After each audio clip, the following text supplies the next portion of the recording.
We will start. Assalamualaikum warahmatullahi wabarakatuh. Waalaikumsalam warahmatullahi wabarakatuh.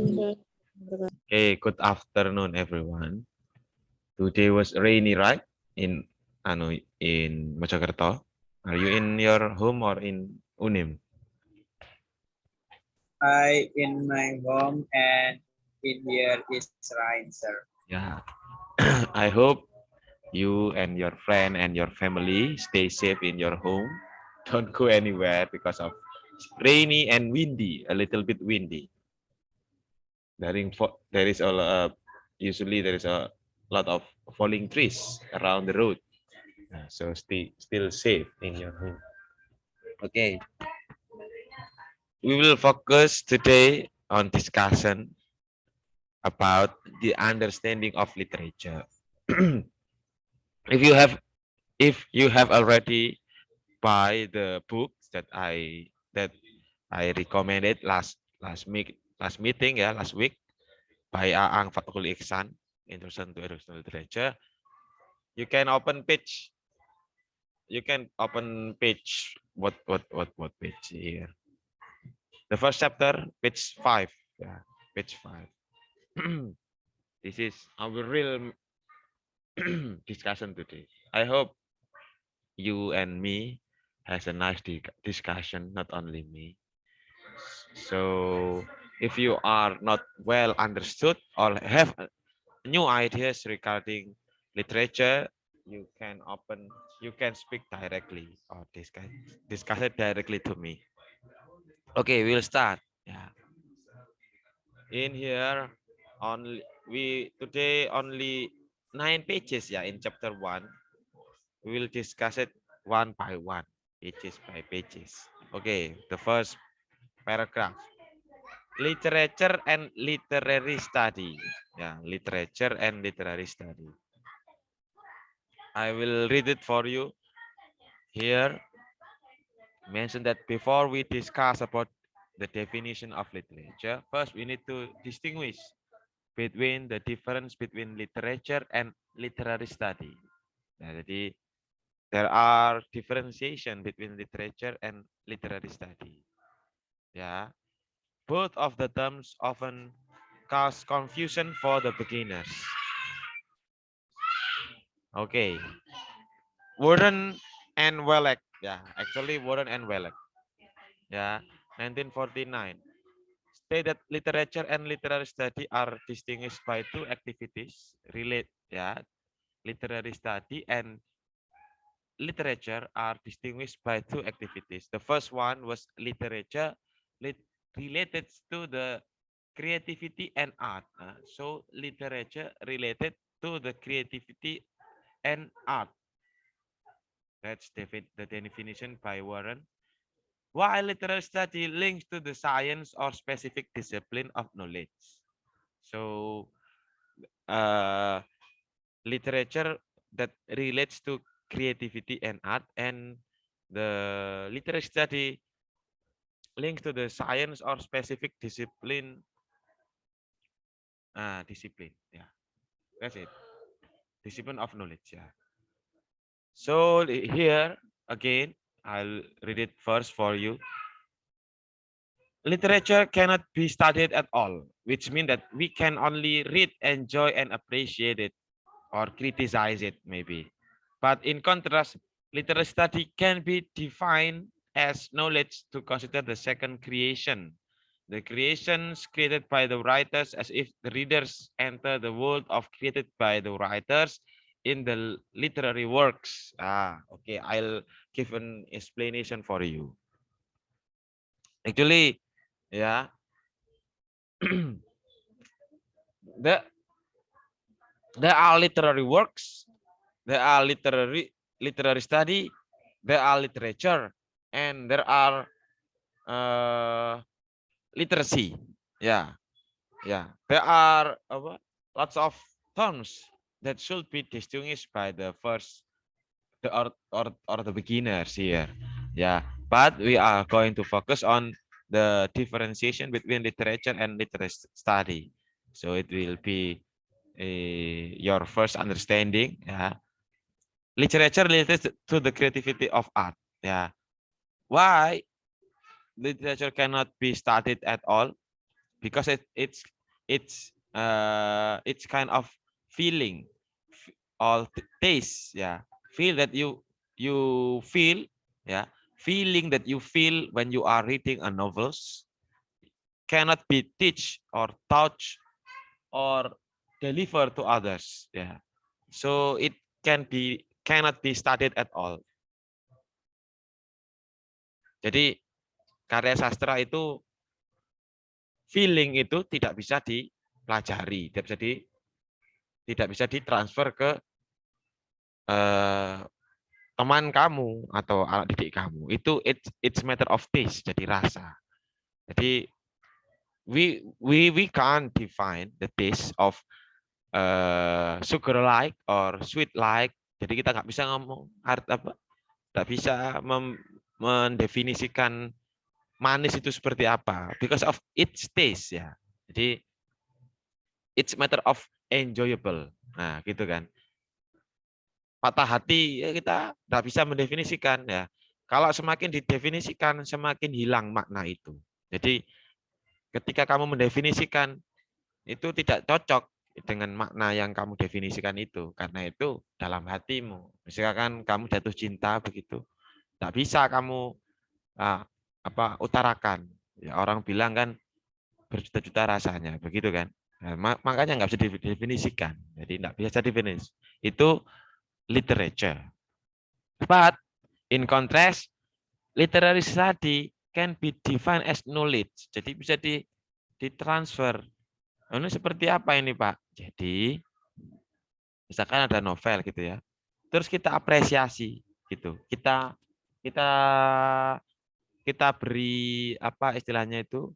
Beri penilaian, dikritik apa ya istilahnya? Diberi ada karya sastra, ini literary works itu artinya karya sastra, tidak harus novel, banyak ya. Bisa cerpen gitu ya. Itu ternyata ada pola ya. Pola yang sekiranya itu dia itu menandakan oh, ini tuh genre-nya dia itu adventure, misalkan begitu. Oh, genre-nya dia ngomongkan cinta. Dia ngomongkan World War II, peperangan, misalkan begitu. Itu apa pattern, ada clue, ada tanda-tanda simbol yang menunjukkan kalau novel itu ternyata itu menggiring pembaca ingin supaya penulis itu dimengerti. Jadi penulis ingin dimengerti oleh pembaca, digiring. Gaya bahasanya itu digiring, begitu. Sama kayak kamu lihat film itu. If you read or watch movies, ya, you belongs to you belongs to the world of the creator. Jadi kamu itu merasa kamu itu berada di dunia yang penciptanya karya sastra itu, begitu. Sampai misalkan dia itu membayangkan, mendefinisikan secara detail tentang misalkan kalau saya lihat Kakawin Kertagama, misalkan ada karya sastranya orang Jawa itu. Itu saya sampai bisa membayangkan betapa lebatnya hutan di masa kerajaan Majapahit itu saking lebatnya sampai saya itu ketika berjalan di bawah rindangnya pohon itu tidak ada cahaya sedikit pun yang masuk saking gelapnya. Itu saya terbawa suasananya gitu. Meskipun saya tidak pernah ke era Majapahit gitu, tidak pernah ke zamannya pada waktu itu. Lah, ketika ini divisualkan, ya, ketika ini divisualkan, kamu memiliki kekecewaan karena imajinasimu exit, ya, melebihi apa yang kamu lihat. Imajinasimu itu apa? Excel, faster, ya, than the reality. Ya, jadi kamu ketika lihat novel terus baca lihat lihat filmnya, wah nggak sesuai dengan imajinasi saya, pasti itu. Nah, istilahnya itu di sini kalau di orang menjam bahasanya orang sosiolog itu imaginer community. Jadi masyarakat yang penuh dengan yang imajinasikan, yang penuh imajinasi gitu ya. Bisa dimaknai positif, bisa dimaknai negatif. Jadi imaginer community itu masyarakat yang seolah-olah perfect, ideal harapan kamu gitu ya, keinginan kamu, tapi nobody's perfect. in the world, ya.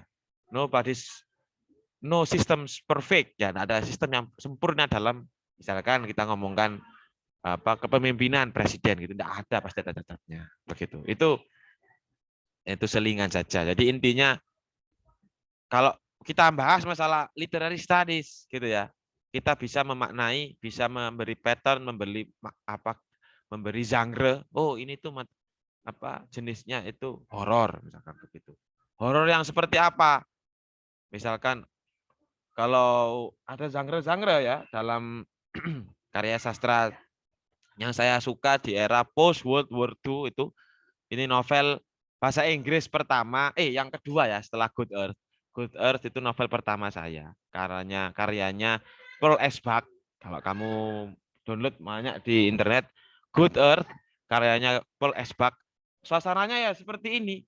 Awal-awal musim hujan itu, pada waktu itu saya baca novel itu, ketika saya baca itu saya merasa ingin hujan-hujan di luar sambil menikmati aroma tanah yang terguyur hujan pada waktu awal musim hujan. Karena saya pada waktu itu pernah lihat novelnya Paul S. Buck, judulnya Good Earth itu, jadi sangat menghargai bumi gitu. Itu novel pertama. Itu post World War, itu Perang Dunia I. Itu novel karya pasca Perang Dunia I. Perang Dunia II saya baca lagi. Ada novel judulnya itu apa ya? Saya lupa kok. Saya kok lupa. Karyanya ini. Animal Farm karyanya si ini. Mohon maaf. Saya tak coba saya share. Saya search. Coba ya. Sebentar ya.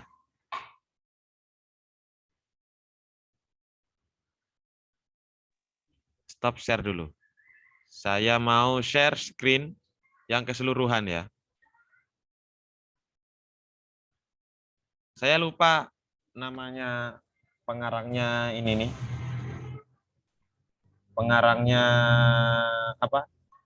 Animal Farm ini. Animal Farm. Gitu ya. Nah ini. Oh ya ini Animal Farm. Karyanya George Orwell. Ini karyanya George Orwell.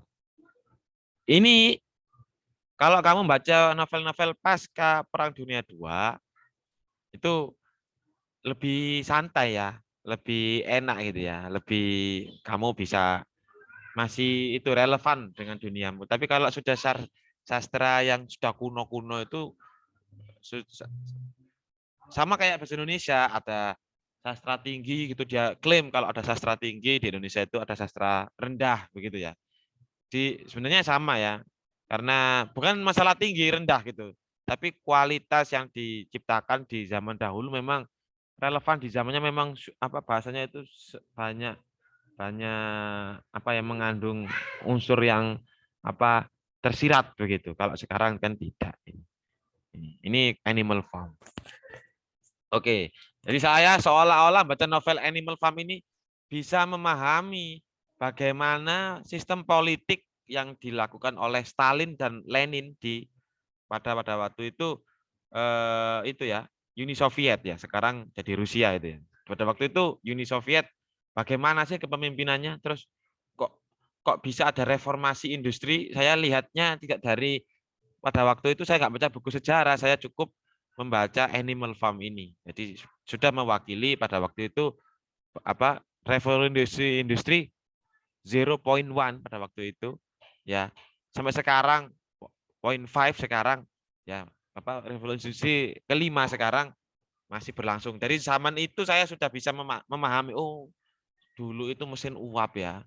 Terus ketika mesin uap, terus ada si Christopher Columbus pakai mesin uap datang ke Amerika.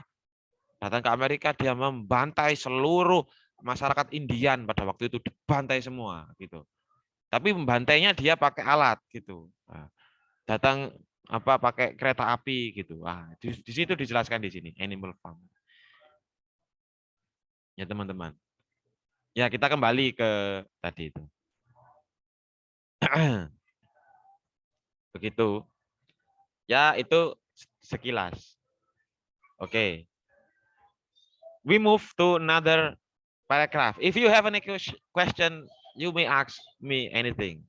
Yeah, feel free to ask me anything. Okay.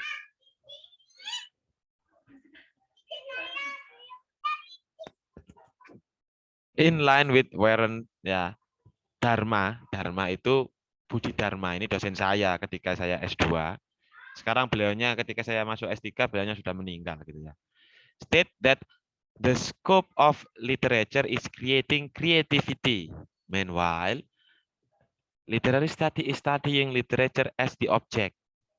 Nah, jadi it is, I will continue.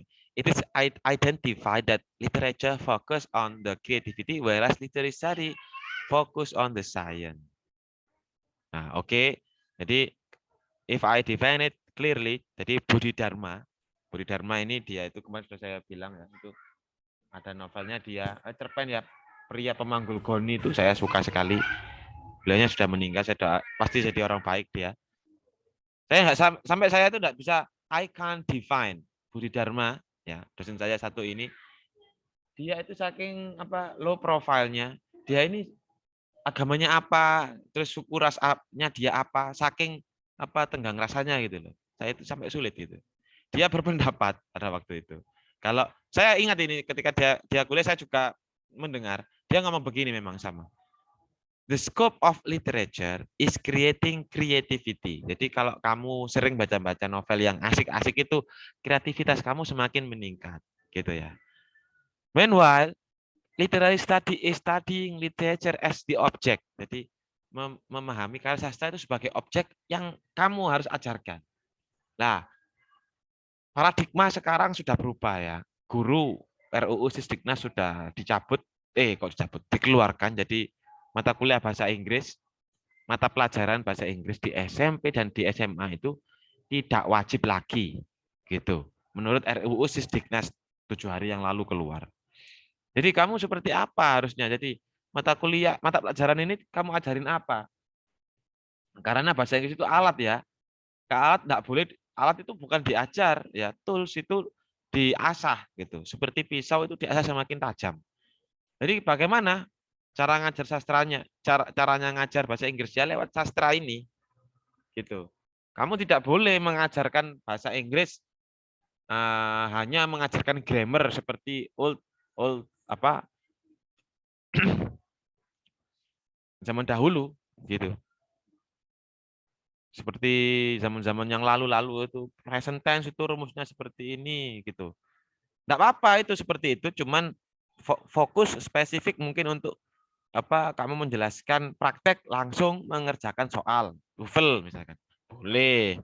Tapi kalau kamu ngajari definisi past tense itu adalah seperti ini, enggak boleh teman-teman. Ya. Kamu ajari bahasa Inggris lewat sastra ini, ya. Jadi di SMP, SMA nanti itu ada mata pelajaran pilihan, ya. Seperti muatan lokal mungkin gitu ya. Bahasa Inggris termasuk. Jadi dia bahasa Inggris tidak masuk ke mata pelajaran wajib, gitu ya. Jadi sastra Inggris yang digunakan untuk menyokong bahasa Inggris itu, saya katakan lagi, kalau enggak sastra Inggris ya linguistik gitu ya mungkin ya. Linguistik. Saya belum bisa memahami linguistik itu seperti apa gitu ya. Soalnya linguistik itu memper itu morfologi, sintaks itu kalau kamu diajari intro to literature kan diajari gitu ya. Branch of root of apa kata, root kata gitu kan. Lah, itu seperti mirip-mirip grammar gitu. Saya takut nanti yang kamu ajar itu, yang kamu nanti ketika sekolah ngajari guru ngajari linguistik itu orang-orang itu loh, bedanya apa dengan pendidikan? Beda. Nggak ada bedanya. Nah, kalau sastra ini ya kamu mengajarkan dia itu sastra itu sebagai karya sastra sebagai objek yang kamu petani satu-satu, patternnya apa, maksudnya penulis ini apa begitu. Gitu.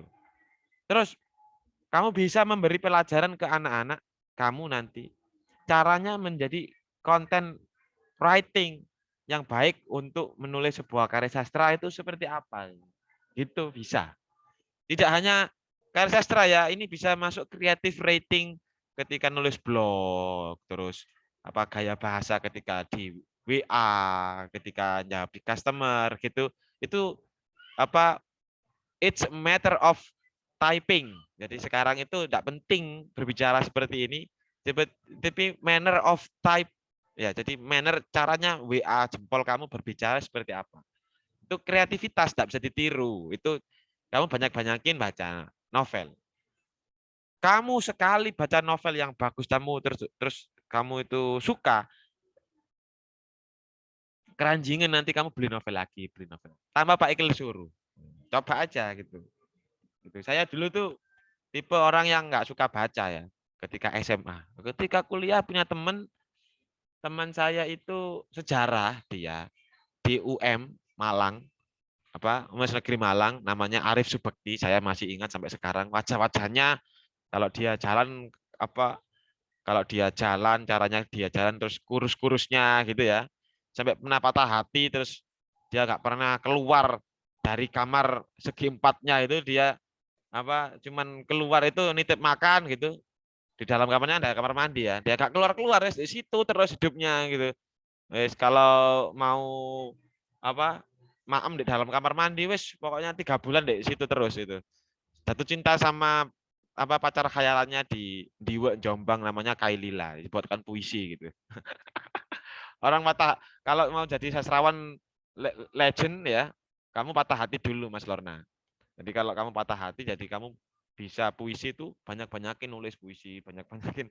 Itu nanti kamu Thank kenang. you, sir. Kalau kamu kenang, loh kamu pernah patah hati Mas Lorna? Itu Nothing, sir. nggak apa-apa, patah hati, coba-coba gitu ya, patah hati. Gimana sih caranya apa rasanya patah hati itu? Sekali-kali biar tahu gitu. Minimal kamu itu tidak rely on yourself gitu. Jadi kamu belajar untuk relay your heart to other self. Ya, jadi meletakkan hatimu itu, egomu itu, biasanya orang laki-laki itu tinggi egonya itu. Jatuh cinta itu sulit gitu ya. Tapi apa buaya banyak ya. Tapi kalau yang benar-benar jatuh cinta itu sulit kadang-kadang itu gitu. Meletakkan hatinya ke wanita yang dicintai, terus yang wanita itu ternyata nolak kamu gitu. Oh, atau sudah jatuh cinta gitu ya. Berjalan 1 bulan gitu, ternyata orang tuanya beda agama misalkan atau beda beda budaya dia atau beda agama tapi dia itu aliran ini kamu aliran itu gitu wah wes nah itu kayak gitu atau kamu anaknya orang kaya pacarmu anak orang miskin nah orang tuamu nggak setuju nah itu kan patah hati nah itu kamu nulis puisi nulis cerpen itu saat-saat itu kamu nikmati masa mudamu enggak masalah nah, niatnya kan apa tidak. Nah, tapi kalau alhamdulillah bersyukur puji Tuhan kalau kamu ternyata direstui, ternyata cinta-cinta dirimu ya kan kamu nikah gitu loh. Nah, misalkan kamu nggak direstui gitu. Kalau direstui alhamdulillah. Kalau kamu nggak direstui ya hitung-hitung kamu pernah menjalani patah hati terus kamu buat cerpen satu cerpen aja wes. Wah, yang meluapkan isi hatimu gitu. Gitu. Nah, itu seperti itu. Jadi kok ngomong seperti itu saya kembali ke gitu ya. Jadi sastra itu nggak bisa diajarkan gitu. Makanya benar orang kreatif itu ketika kamu patah hati ya kamu otomatis kreatif gitu kan. Itu yang sakit hatimu itu nggak bisa ditularkan ke sakit hatinya ke orang lain gitu. Nggak bisa. Itu namanya literature. Gitu. Tapi kalau literature tadi itu bisa diajarkan gitu genre-nya gitu ya apa. Tapi belum tentu benar itu ya. Yang saya ajarkan yang di literature tadi ini belum tentu benar sesuai dengan yang diharapkan pengarang. Kalau pengarangnya masih hidup, oke, nggak apa-apa, bisa diklarifikasi, divalidasi gitu. Tapi kalau orangnya sudah meninggal kayak Budi Dharma dia pernah nulis novel punya dapat penghargaan dari orang luar banyak sekali. Olenka judulnya Olenka. Itu banyak penghargaan, dihargai di luar tapi di Indonesia nggak dihargai gitu. Itu apa ya? Ya baca sendirilah gitu. Kalau saya ceritakan kamu ndak tis, kamu nanti malah berkurang. Kamu cari sendiri sekali-kali ya. Seumur-umur 1 aja kamu baca itu novel itu. Bahasa Indonesia enggak apa-apa tuh. punyanya kemarin itu saya bahas ke kamu itu Pramudia Anantatur itu Bumi Manusia itu. Kamu baca itu satu itu bentuk PDF, jangan bentuk yang apa cetak. Kamu kan born to be digital ya. Jadi enak dibaca PDF gitu. Coba bacaan lah kamu lah keranjingan gitu. Ada kok aplikasi seperti pembaca novel gitu di App Store itu. Itu terus secara gratis kamu download terus kamu baca, kamu dapat pulsa gitu ada. Tapi saya lupa ya dulu itu apa gitu namanya. Pak Fatoni dulu yang ngasih saya ngerekom itu aplikasi. Oke, gue lanjut. Saya bacakan ya.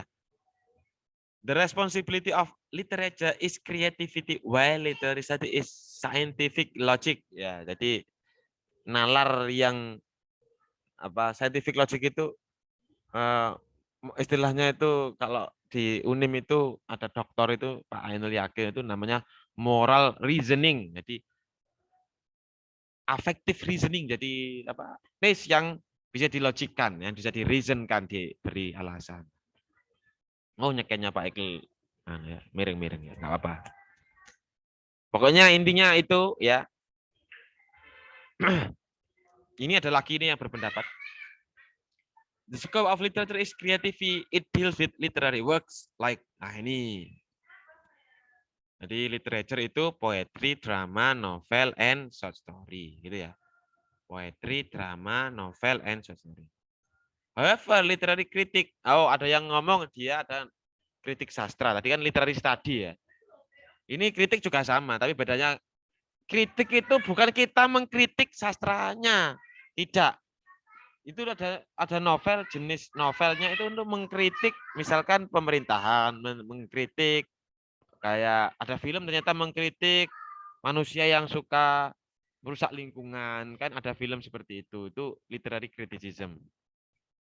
Ya, is also considered as the creativity to perceive literary works and the problem of creativity of another creation in literature. Nah, bulat deh. Saya ulangi lagi. Kreativitas untuk menerima karya sastra dan sebuah permasalahan sebagai sebuah kreativitas dari permasalahan yang lain di dalam dunia karya sastra. Lah, ya apa ya bahasanya itu ya?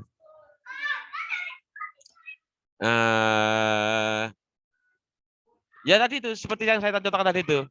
Saya contohkan itu. Sastra itu kan mimesis, kemarin saya bilang sastra itu punya istilahnya itu mimesis. Apa tiruan gitu ya. Real apa karya yang tidak ada atau fiksi ya. Berarti tidak nyata gitu ya. Tapi ternyata itu representasi dari kehidupan kamu sehari-hari, kehidupan sosial di Indonesia pada waktu itu. Yang yang seolah-olah itu kan misalkan saya hidup di zamannya Pak Jokowi gitu ya. Itu ketika zamannya Pak Jokowi ya banyak bagus-bagusnya gitu, banyak sekali. Tapi ketika di zamannya Pak Jokowi ternyata enggak ada orang yang tidak beruntung seperti teman-teman yang masih bisa makan itu. Ternyata ada COVID gitu kan. Ada apa pandemi kemarin. Orang-orang berbondong-bondong nulis tentang kematian, dahsyatnya virus begitu kan. Ada film namanya itu flu gitu. Jadi banyak yang mati gitu ya. Itu kan representasi COVID gitu kan. Lah, itu maksudnya di situ. Kita bisa melihat apa fenomena sosial melalui sastra gitu. Di balik sastra itu ternyata ada fenomena sosial yang melatar belakangi. Ada istilahnya itu race, milieu, and moment. Race itu di mana di mana tempatnya itu dia itu novel itu kita bisa melihat objektif latar belakang background dari novel itu di mana dia ditulis gitu ya. Race itu artinya itu suku, bangsanya itu di mana, tempatnya di mana. Milieu itu semangat zaman pada waktu itu semangat zamannya apa? Di 2022 ini kan ada banyak fenomena ya. Saya lihat di Google Year in Search itu banyak sekali yang trending gitu ya. Tiap hari trending. Habis Rizky Bilar kemarin, sekarang trending siapa tuh? Habis Bjorka terus Rizky Bila terus sekarang itu 130 meninggal gitu ya. Terus habis ini Rehan. si apa begitu sulit itu. Nah, gitu-gitu terus. Jadi iya, semangat zamannya ketika nulis novel itu apa gitu. Miliunya, itu artinya miliu. Momen waktunya kapan, di tahun berapa gitu. Jadi seperti itu teman-teman ya. Ini ada example ya. Langsung saja intinya sama. The example of literature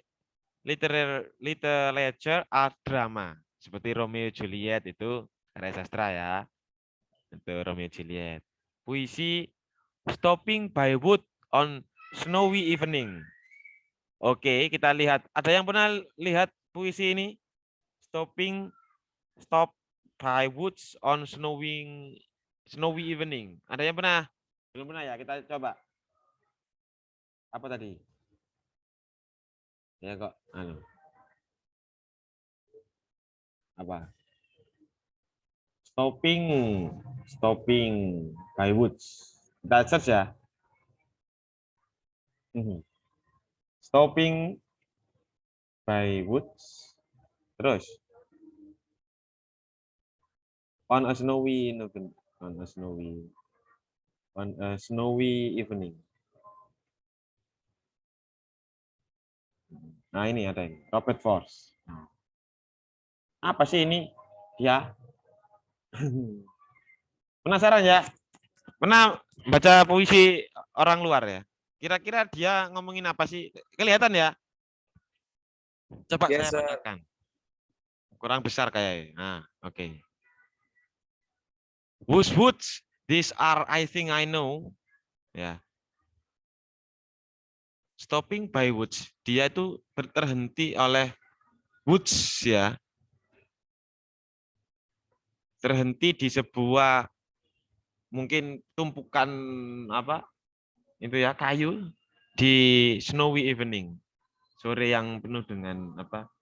Nah, itu kan kamu secara nggak langsung bisa mengimajinasikan kamu berjalan di meskipun belum pernah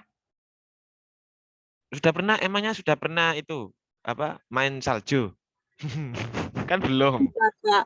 apa Sudah Pak di mimpi. aduh Sudah Pak di kulkas. makan es krim ya tapi kan bisa kamu bayangkan itu anehnya sastra itu aneh itu istilahnya sastra itu namanya ekstra tarantula otak kamu kan ada istilahnya itu intra tarantula itu loh apa spider apa sih yang besar itu loh Rek apa laba-laba yang besar itu loh nah kamu bisa melampaui gitu padahal belum pernah ke snowy tapi kok bisa kayak merasakan gitu ya snowy evening gitu ya senja yang penuh dengan apa salju gitu coba ini kira-kira ngomongin apa sih dia sama ya 1, 2, 3 nah 4 biasanya itu tiga ini 4 ini kalau orang dulu biasanya yang buat novel itu 3 maksudnya 3 itu gimana ini tuh biasanya itu intronya di sini itu introduction ya apa pengenalannya gitu ya terus di sini itu apa istilahnya itu climaxnya atau rising actionnya kayak naik gitu kayak sastra gitu kan gitu terus ini climax terus di sini resolusi biasanya begitu biasanya tapi kayaknya waktunya sekarang nggak cukup itu apa cukup ya nggak apa ya kita diskusi ya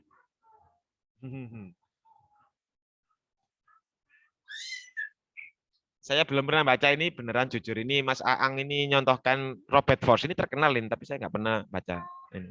Woodswood, these are I think I know. His house is in the village though.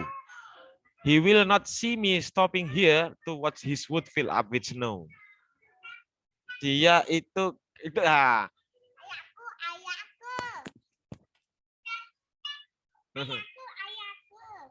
Coba teman-teman resapi, kita kira itu maksudnya apa itu?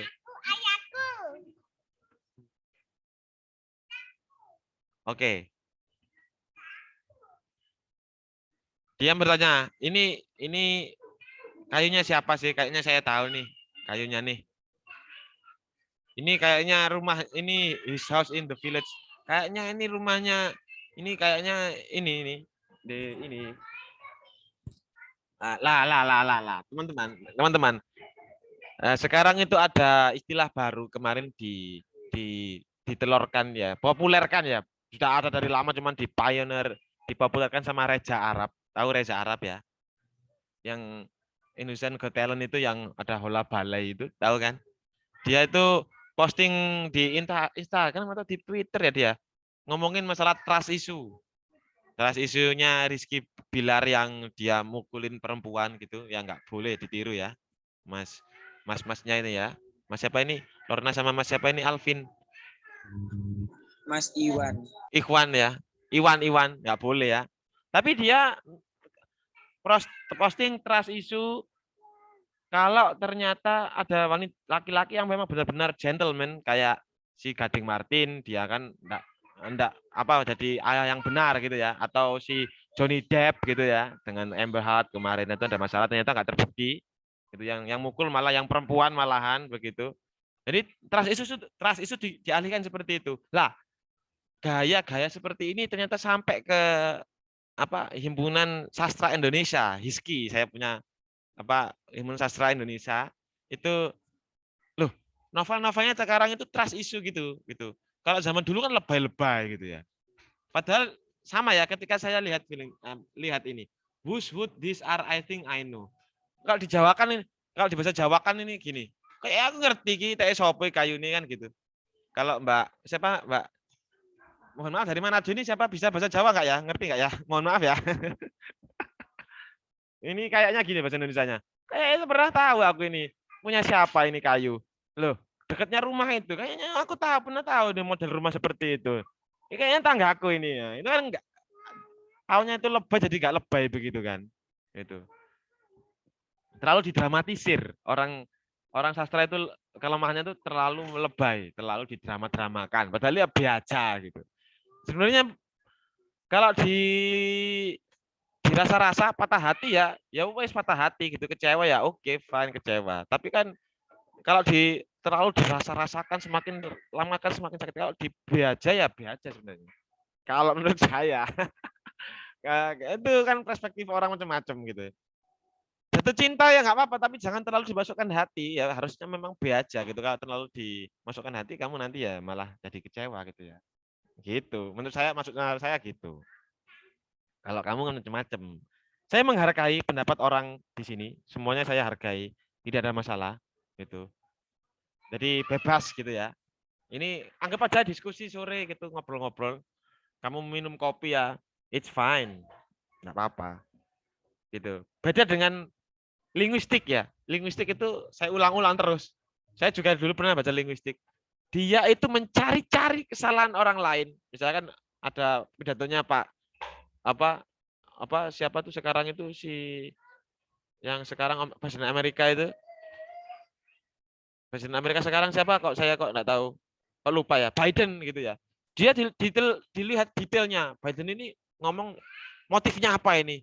Jangan-jangan dia hatinya hitam, busuk gitu ya.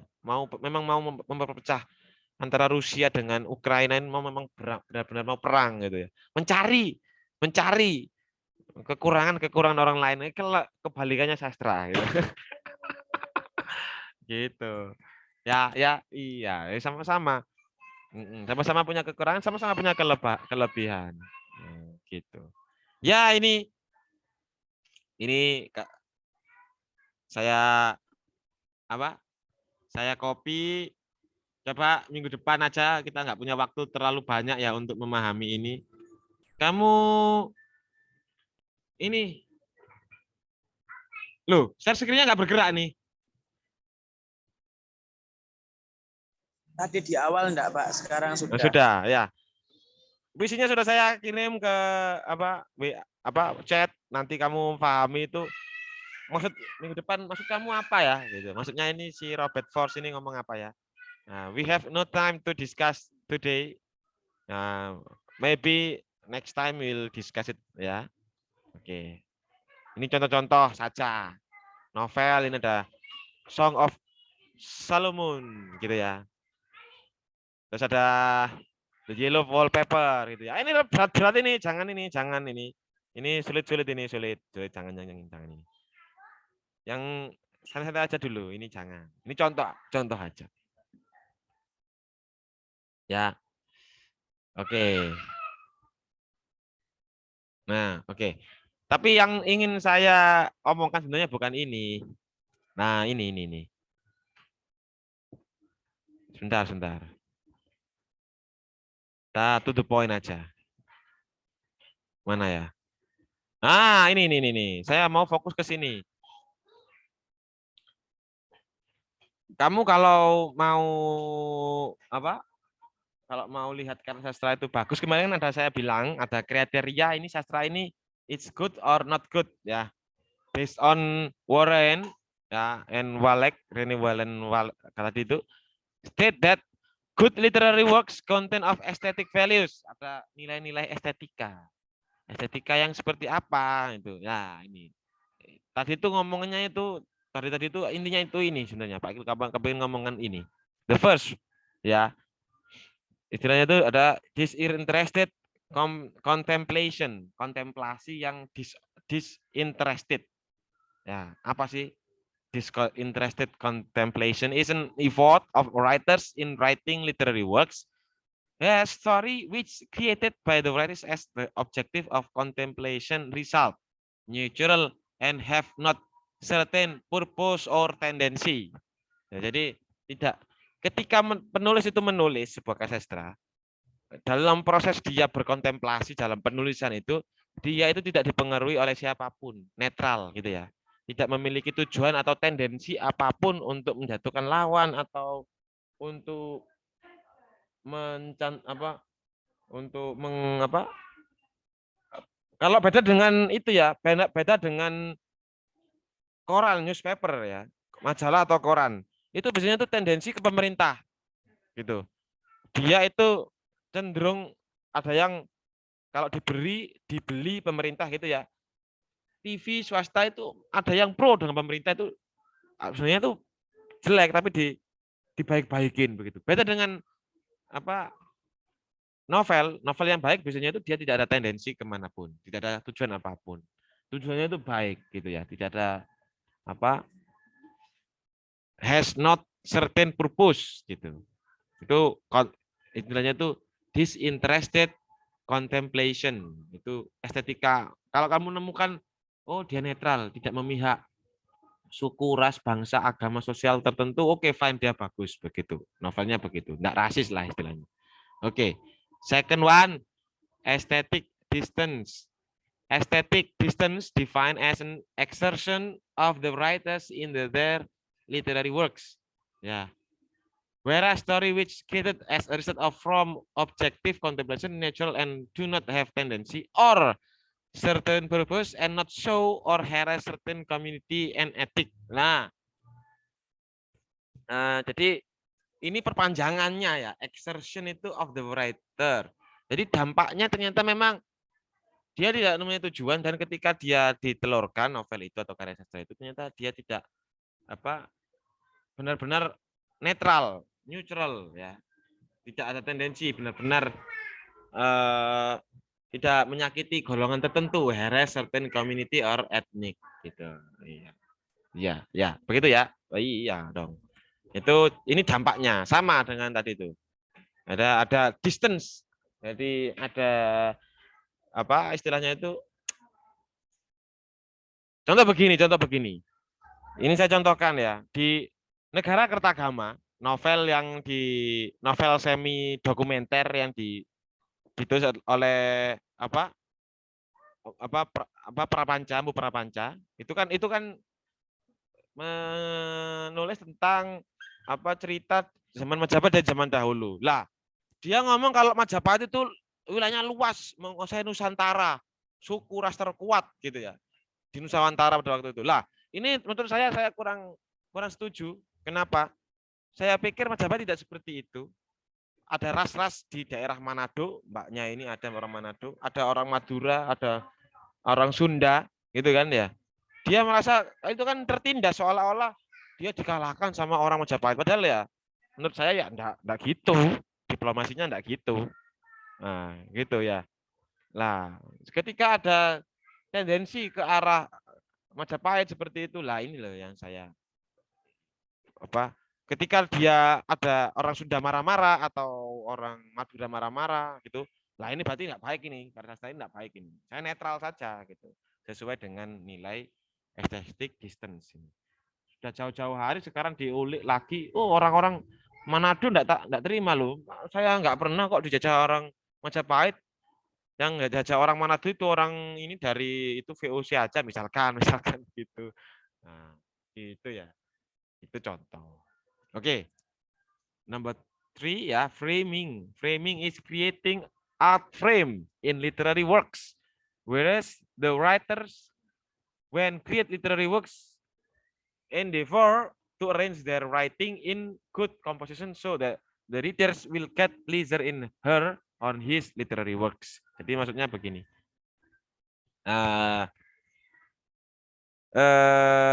Ketika seorang karya sastra itu memberikan menulis karya sastra itu ada istilahnya itu art frame. Jadi ada kayak frame-frame itu artinya bingkai. Oh, dia bingkainya ini tuh karya sastra ini tuh fokus ke masalah ini gitu. Fokus ke sastra seni yang ini gitu. Jadi misalkan begini, saya contohkan ya. Bisa nggak kita nulis puisi atau nulis cerita, tapi di dalam cerita itu hanya ada rasa asin saja. Ketika kamu buat masakan ya, misalkan kamu buat masakan seblak, misalkan seblak itu ternyata rasanya asin tok, tidak ada pedesnya, tidak ada seger-segernya gitu, tidak ada. Lah, itu yang dimasukkan framing di sini. Jadi seorang karya sastra mampu menggiring pembaca itu sekiranya dia pembaca itu bisa merasakan nano-nano di dalam novelnya. Tapi nano-nano jenisnya dia. Oh, ini khas. Ketika saya lihat novelnya Pramudia, dia khas. Gayanya seperti ini. Frame-nya dia itu gayanya seperti ini. Lah ini loh yang sulit. Itu ya. Kekhasan ini loh yang sulit. Kalau saya lihat di zaman sekarang itu YouTubers gitu, ada kan khas ini khasnya podcastnya si Dedi dengan si Dudit gitu ya, kan beda. Ini frame gaya jokesnya bapak-bapak dengan anak-anak yang orang sih yang di itu siapa sih itu saya kok lupa stand up komedi itu yang agak jorok begitu dengan si Tonight Show itu kan beda ya, jokesnya beda. Nah, yang maksud saya seperti itu namanya frame. Dia punya khas sendiri, gayanya sendiri, original begitu istilahnya. Itu framing. Fictionality namanya fiction ya, dia tidak nyata itu ya, nggak saya jelaskan. Ya ini kan kemarin kan saya bilang kan omit mimesis, dia itu mengandung mimesis, cerminan di literary works. Cerminan dari kenyataan. Padahal dia agak nyata, tapi sebenarnya dia itu cerminan. Kanan, kalau kita bercermin, kalau kita kaca kanan, tangan kita kanan jadi di sebelah kiri gitu kan ya. Jadi dia agak nyata. Itu namanya fiction. Fictionality. Ada lagi namanya universalia. Universalia itu saya bacakan aja. Is thing that happen in the past, now and in the future and will keep on wherever and whenever. Nah, ini penting ini yang universalia. Universalia itu karya sastra itu ditulisnya zaman lalu tuh, zaman era-era kemerdekaan si bumi manusia. Tapi ketika kamu baca itu masih relevan sampai sekarang dimanapun kapanpun. Kamu dibaca orang Pare-Pare sana, dia orang Pare-Pare, wah gue banget nih gitu. Suka saya, itu relevan di mana-mana. Sama kapanpun lintas zaman, lintas benua itu orang baca ya bagus ini gitu. Itu namanya universalia. Ya, semakin universal semakin bagus, semakin estetiknya semakin nilainya estetika semakin tinggi. Gitu. Lanjut ya. Uniting variety. Uniting variety is text construct which created by the writers so that literary works have coherency, namely deep harmony between form and content, so that literary works will construct good from like a jug. Gitu ya. Sebentar. Jadi unity kayak ini ya. Kamu pernah dengar ya? Wah, unity in diversity. Jadi bermacam-macam tapi tetap satu jua. Nah, kalau diartikan jak itu apa? Hah? Jak itu apa? Teman-teman tahu nggak jak itu artinya apa? Jak itu kalau bahasa Jawa itu kendi. Kendi itu sekarang yang nggak ada. Kendi itu ya teko. Teko itu kan keluarnya kan sedikit-sedikit. Teko itu kan apa? Keluarnya kan sedikit-sedikit. Apa? Enggak langsung pure gitu loh. Enggak langsung pure. Ketika kita baca ada kalau sastra kan ada introduction-nya, ada rising action kayak permasalahan yang semakin lama semakin berat sudah diselesaikan terus klimaks terus resolusi gitu kan. Seperti itu kan. Tidak ada kalau sastra itu yang klimaks terus gitu atau intro terus enggak ada endingnya, enggak ada gitu ya kan. Jadi keluarnya sedikit-sedikit kayak keluarnya air di dalam teko itu keluarnya sedikit-sedikit sampai habis begitu. Itu namanya unity in variety. Oke, nah ini kemarin saya bilang dulce atau tile. Dulce atau tile itu ini dulce itu artinya apa ya kemarin? Dulce means that when the reader read the literary works they feel happy. Jadi dulce itu kemarin saya kan bilang kalau manusia itu homo ludens, suka bermain-main, suka entertain. Jadi dulce itu artinya itu apa menghibur. Kalau utile et utile itu namanya itu information that benefits gitu ya, punya manfaat gitu. Yang dapat ilmu kita dapat manfaat. Ini penting ini. Kalau hiburan aja kita tapi tidak punya manfaat apa-apa ya kurang baik. Atau dapat info ada banyak informasi, banyak pengetahuan tapi kita nggak terhibur ya kurang baik. Jadi satu kesatuan. Oke. Sudah ya. Sudah. Sebenarnya ada banyak ini kurang ini. Saya di anunya kurang. Cuman sementara itu dulu dari Pak Iklil kita harus ada diskusi ini apa minggu depan sebelum dimulai gitu biar tidak tutup poin. Oh ya sebelum kita sambil ada yang sebenarnya ada yang tanya gitu terkait mata kuliah hari ini understanding literature kamu sudah tahu bedanya apa ya. Saya absen dulu sambil ada yang tanya, baiknya ada yang tanya. Oke? Fine. Boleh ya, saya absen dulu ya. Hari ini tanggal berapa nih? Tanggal 4. 4/10. Oke. Alvin. Loh. Oh ya bener ya. Alvin Ardiansyah ada nih. Alvin itu kakak kelas kamu ya, Mas Lorna ya. Kamu ini, kamu masukkan grup biar dia tahu info baiknya. Dia biar nggak telat. Dia sudah apa kakak angkatan dulu. Alvin nggak masuk ya Alvin ini. Jangan-jangan masuk nih. Alvin ada nggak Alvin? Nggak ada dia. Adelia ada nggak? Eka, Mariska hadir? Today? Halo? Halo. Oh iya, suaramu kecil ya. Sinyalnya apa di sini hujan soalnya. Bisa aja. Mana rumahmu? Beringnanom Gresik, Pak. Lo jauh ya berengenan Gresik ya. Ya. Lanjutkan. Santai aja. Aulia, Salsabila. Hadir, Pak. Hadir. Tanganmu kenapa itu? Dinda? Hadir, Pak. Iya, Mbak Dinda. Erza, Ayudia, Puspita. Masuk enggak? Enggak ada nih. Erza.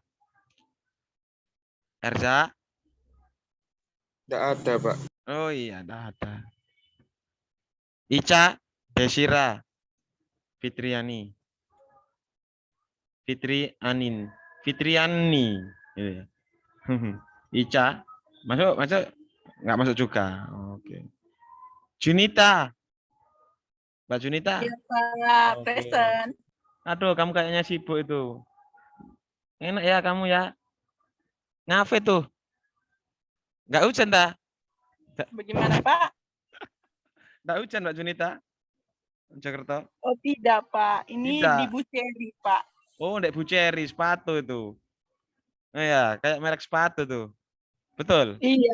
Heeh. Oh, saya dulu Iya, Pak, lagi saya dulu promo. pemakai itu Buceri. Sepatu makanya Sekarang tahu. pakai, Pak. Ih, kalau ada Iya, promo, Pak. gitu dong, bilang kalau ada promo diskon yang flip on. Dulu Pak Iklil. Beliau yang flip on. Itu Gabino, Pak. Oh, Gambino. Enggak kok. Buceri. Oh, Gambino apa Buceri ya? Lupa lah Pak Iklil. Berarti nggak ada yang flip on ya Buceri ya?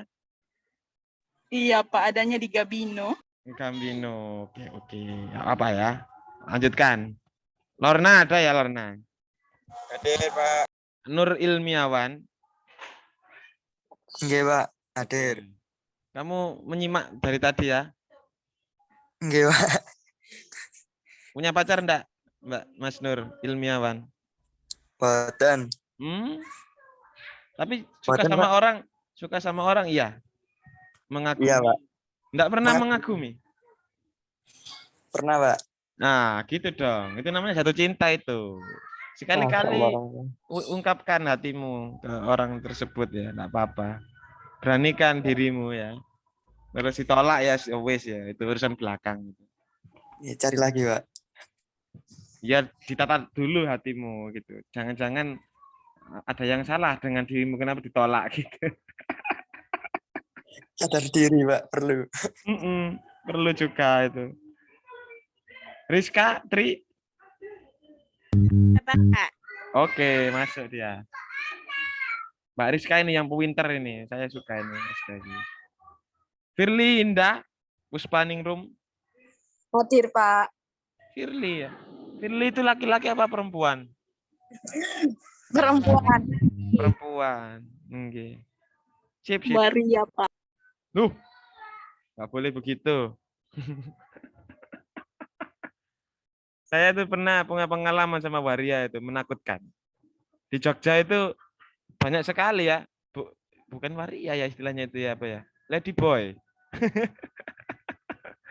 Kayak di istilahnya itu lady boy ya. Di Mirota kalau kamu tahu ada toko antik gitu ya. Tapi ya nggak antik-antik yang dijual ada baju, ada rooftopnya juga, ada rooftop. Ternyata itu markasnya sih kalau kamu di Jogja terus di Jalan Malioboro itu cari jalan-jalan sambil cari baju atau cari outfit itu cari itu Mirota gitu. Sarangnya hati-hati kamu ke situ. Kecantol kamu Mas Lorna. Cantik Mas Lorna.